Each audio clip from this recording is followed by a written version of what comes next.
Hello and welcome everyone. Thanks for joining me today. I'm Benjamin, part of the technical and engineering team here at Ventuer. My own background is in architectural design and building science, and I've spent more than 2 decades working across commercial buildings, design-intensive projects, industrial sites, and some unusual projects that sat right on the boundary between architecture and hard engineering. We're going to explore today why Louvre performance has become a critical engineering consideration in modern infrastructure, especially facilities where environmental control, resilience, and continuity of service matter as much as structural design itself.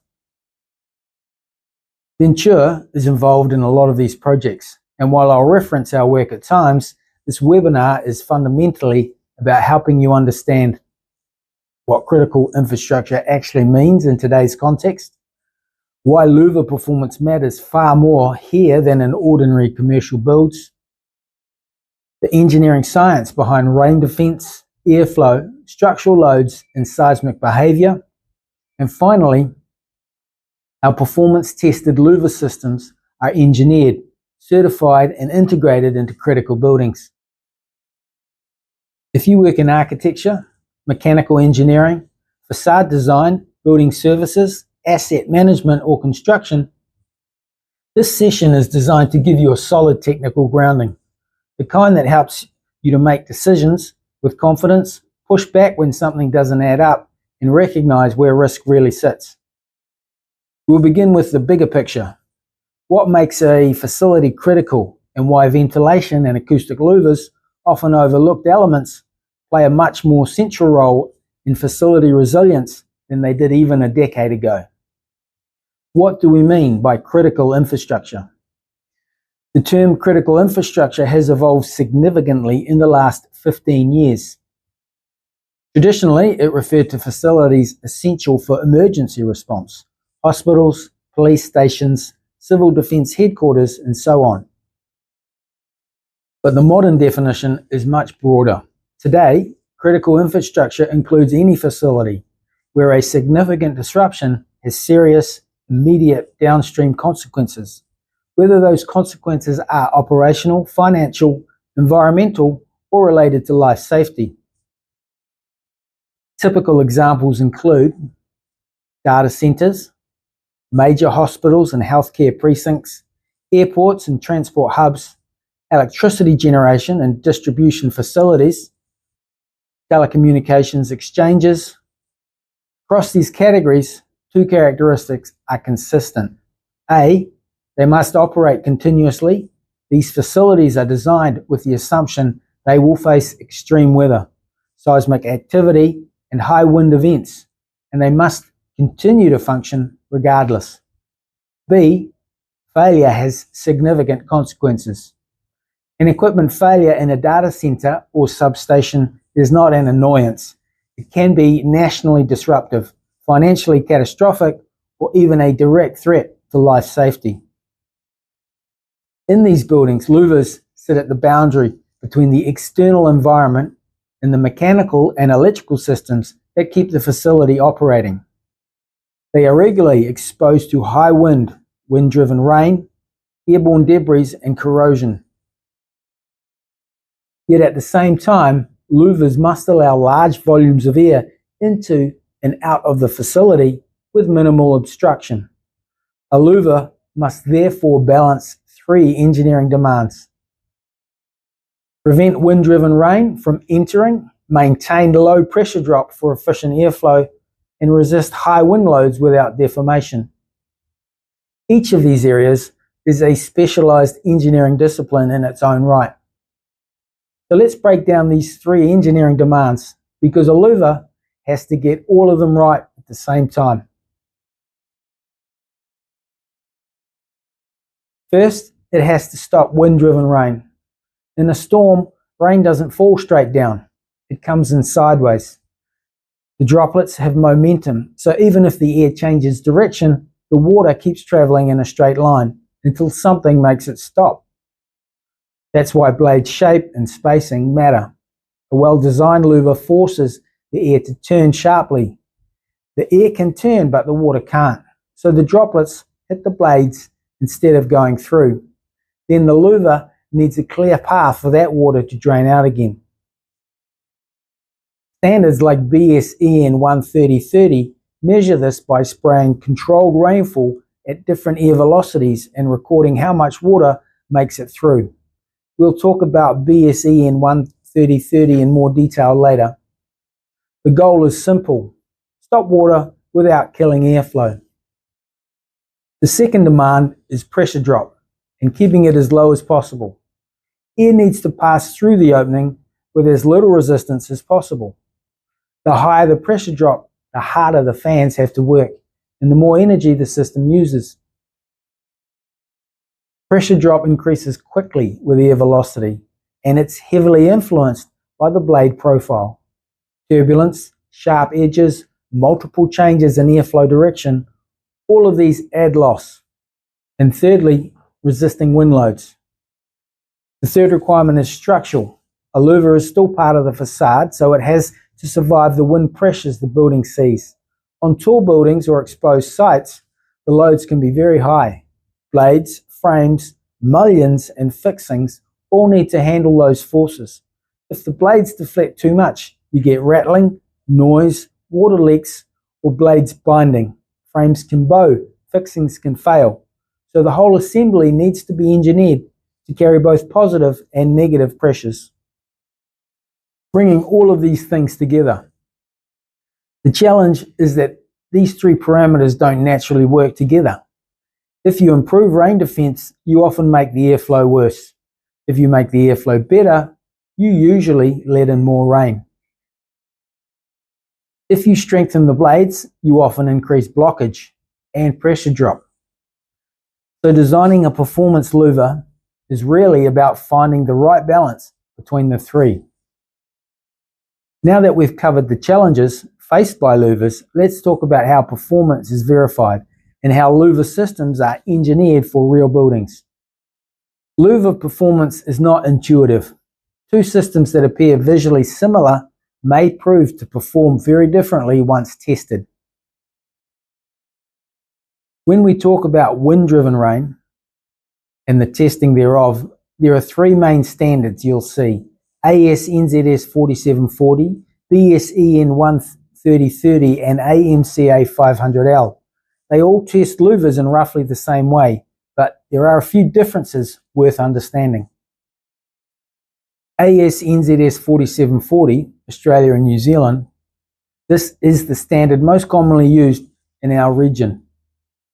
The normal test uses 13 meters per second wind speed, 75 litres per square metre of rain, air intake up to 3.5 metres per second, and the familiar Class A to D performance scale.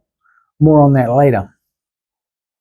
There is a new 2025 update, which adds an optional extended test, which pushes everything harder: higher wind, higher rainfall, and higher air velocity.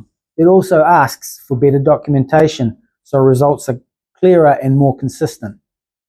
BSEN 13030 uses almost the same test conditions as 4740: 13 meters per second for wind, 75 litres per metre squared per hour for rain, and intake up to 3.5 meters per second. The difference is the rigor of the process. Europe requires stricter calibration, clearer analysis, and tighter reporting. That means the results are usually more reliable and less open to interpretation. The American AMCA 500L also uses very similar parameters, and it includes an extended test for higher wind and rainfall, just like the new 4740 update.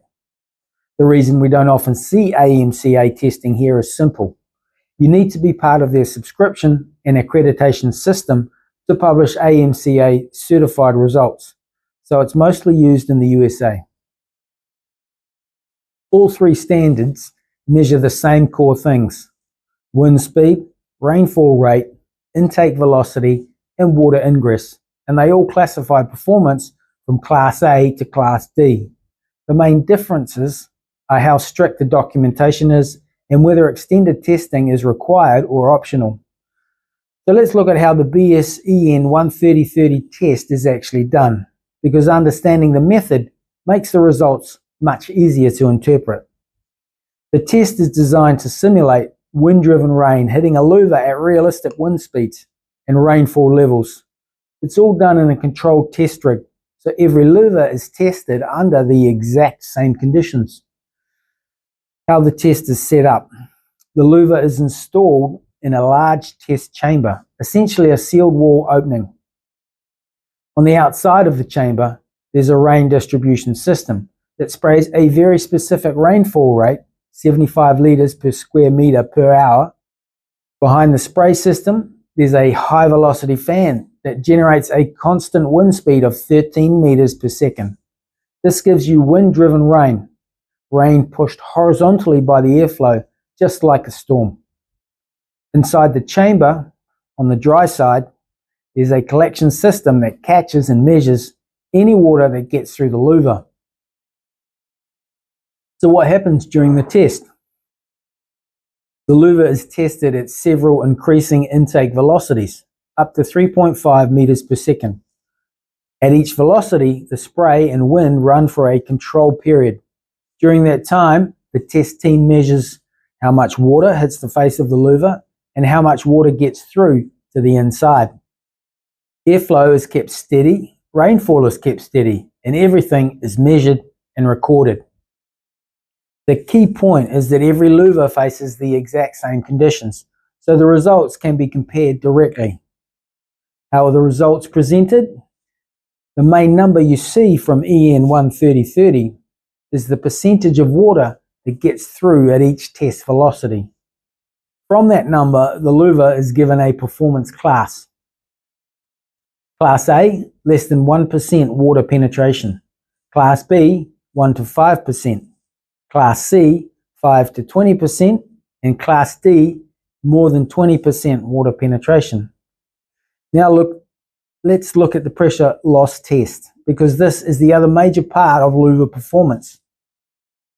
The test is set up, the louver is installed in a straight duct section on a controlled test rig. Upstream of the louver, there's a fan and a flow conditioning section that delivers smooth, uniform airflow. Downstream, there are sensors that measure the airflow volume in litres per second, meters cubed per second, or CFM, and the static pressure difference across the louver in pascals. The entire setup is designed so that the only meaningful resistance in the system is the louver itself. How the test is carried out. The fan is run at a series of increasing airflow rates. At each airflow point, the rig measures the exact air velocity through the louver. Based on its free area or face area, the pressure drop, which is the difference between the upstream and downstream static pressure, this is repeated at multiple velocities, often from very low speeds up to the typical design range for intake or exhaust systems. Nothing else changes. Same rig, same duct, same sensors. This is what makes the results comparable between different louver models. How the results are portrayed? Well, the output is almost always a pressure drop curve with the horizontal axis showing face velocity in meters per second and the vertical axis showing pressure drop in pascals. As velocity increases, the pressure drop rises quickly, usually following a curve that steepens with higher airflow. Manufacturers typically publish a graph or a table of values or both, so you can read off the pressure drop at any given design airflow. Some reports also include the free area percentage, the airflow coefficient, CD, or resistance factor, K. Notes on test conditions or installation depth, but the graph is what engineers use in real life. A key part of Ventuer's engineering capability is our partnership with Insol and Invercargill. Through this partnership, we have access to the Insol wind tunnel, which is the largest open jet wind tunnel in the Southern Hemisphere. It is powered by 4 turbine fans, each with its own generator, and it gives us the ability to test louver performance at full scale under realistic wind conditions long before we take a product for independent certification. Wind tunnel testing is very different from EN 13030 or AMCA 500L. Those standards give you fixed results for rain or pressure loss. A wind tunnel test is about seeing how a louver behaves in real wind. The AWES Quality Assurance Manual sets out how this type of testing should be done. The manual says the sample needs to be as close to full scale as possible, with the same geometry, stiffness and fixings you would use on the building. That is exactly how we test in the insole tunnel. We install the louver with the same bracketry, and we include a section of facade behind it so the airflow behaves the way it will on site. The wind conditions also need to be realistic. The QAM requires a turbulence intensity above 5%, and it must not be smoother than what you would expect at the building. The insole tunnel naturally produces this type of rough, energetic wind because of its open jet design. Once the louver is installed, we increase the wind speed gradually from low levels up to the design wind speed for the project. If the tunnel allows, we go higher. The manual recommends sweeping through a full range of speeds, so you can identify the points where vibration or movement may begin. We also change the wind angle. The QAM requires testing at different yaw and pitch angles, often in 10 to 15 degree increments, because wind rarely hits the facade straight on. In the insole tunnel, we physically rotate the sample so we can see how it behaves when the wind comes from the side, from below, or at cornering angles.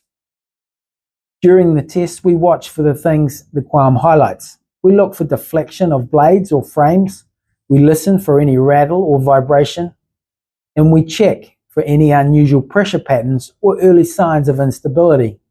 If something unusual appears, we hold the wind speed around that point to study it more closely. The results are not given as a simple letter grade. Instead, we get practical information.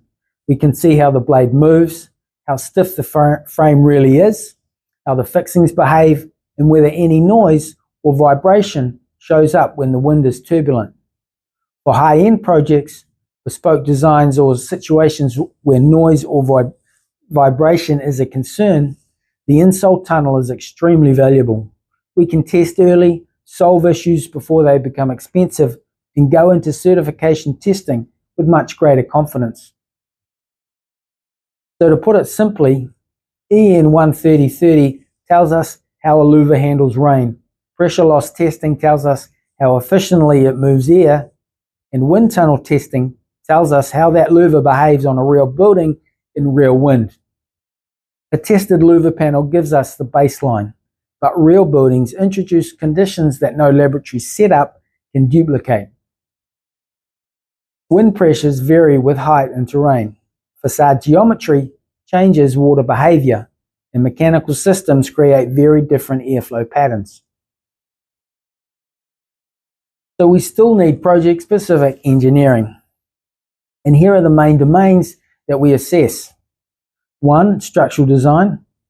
We apply the actual design wind pressures from AS NZS 1170.2. These can be higher or lower than the pressures used in testing.